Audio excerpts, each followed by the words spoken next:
ರೂಪಿಸಿಕೊಂಡಿದ್ದಾರೆ.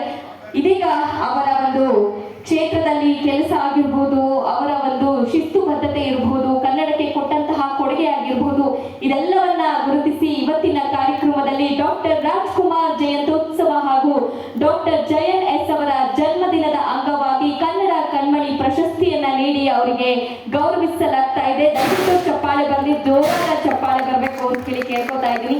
ಚಪ್ಪಾಳೆ ಹೊಡೆದು ಎಲ್ಲರನ್ನ ಪ್ರೋತ್ಸಾಹಿಸಿ ಅಂತ ಹೇಳಿ ಮತ್ತೊಮ್ಮೆ ನಾನು ಮನವಿಯನ್ನ ಮಾಡ್ಕೊಳ್ತಾ ಇದ್ದೀನಿ.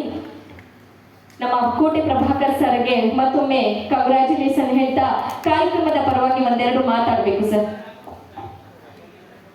ನಮಸ್ಕಾರ. ತುಂಬಾ ಜನ ಇದ್ದಾರೆ ಮಾತಾಡೋಕ್ಕೆ, ಗಣ್ಯರೆಲ್ಲ ಪಾಪ ಮುಂದೆ ಕಾಯ್ತಾ ಇದ್ದಾರೆ, ಹೊರಗಡೆ ರಾಜ್ಯಗಳಿಂದೆಲ್ಲ ಬಂದಿದ್ದಾರೆ. ತುಂಬ ಸಂತೋಷ ಆಗ್ತಾ ಇದೆ. ಯಾಕಂದರೆ ಅಣ್ಣವರ ಕಾರ್ಯಕ್ರಮ ಅಂದಮೇಲೆ ಮೊನ್ನೆ ಪ್ರಥಮ್ ಅವರು ರೀಸೆಂಟಾಗಿ ಫೋನ್ ಮಾಡಿದ್ರು, ಈ ಥರ ಕಾರ್ಯಕ್ರಮ ಅಂತ. ನಾನು ಖಂಡಿತ ಬರ್ತೀನಿ ಪ್ರಥಮ್, ಒಂದು ಶೂಟ್ ಇತ್ತು ನಿನ್ನೆ, ಒಂದು ನೈಟು ನಿದ್ದೆ ಇಲ್ಲ. ಆದರೂ ಕಾರ್ಯಕ್ರಮ ಪ್ರಥಮ್ ಹೇಳಿದ್ಮೇಲೆ ಆಮೇಲೆ ಅಣ್ಣವ್ರದೊಂದಿಗೆ, ಯಾಕಂದರೆ ನನ್ನ ಮದುವೆಗೆ ಅಣ್ಣವ್ರು ಬಂದಿದ್ರು. ಮದುವೆ ಬಂದಾದ್ಮೇಲೆ ಒಂದು 3 ದಿನ 4 ದಿನ ಆದ್ಮೇಲೆ ಸಿಕ್ಕಿ ಹೇಳಿದೆ ನಾನು, ತುಂಬ ಸಂತೋಷ ಆಯ್ತು ನನಗೆ ಬಂದಿದ್ದು ಅಂತ. ಆಗ ಅಣ್ಣವ್ರು ಮಾತಂದ್ರು, ನೀವು ಅಷ್ಟೇ ಯಾರ ಕಡೆಯೂ ಹೋಗ್ಬೇಕು, ಯಾಕಂದರೆ ನಿಮ್ಮನ್ನು ನೋಡೋರು, ನಿಮ್ಮನ್ನು ನೋಡಿ ಇಷ್ಟಪಡೋರು ಸುಮಾರು ಜನ ಇರ್ತಾರೆ ಅಂತ. ಆ ಮಾತನ್ನು ಈಗಲೂ ನಡೆಸ್ಕೊಂಡು ಹೋಗ್ತಾ ಇದ್ದೀನಿ. ಇನ್ನು ಜಯನಗರ ನಿಮ್ಗೆ ಕೊಡ್ತಾ ಶುಭಾಶಯಗಳು. ಎಲ್ಲರಿಗೂ ಒಳ್ಳೆಯದಾಗಲಿ. ಜೈ ಹಿಂದ್, ಜೈ ಕರ್ನಾಟಕ.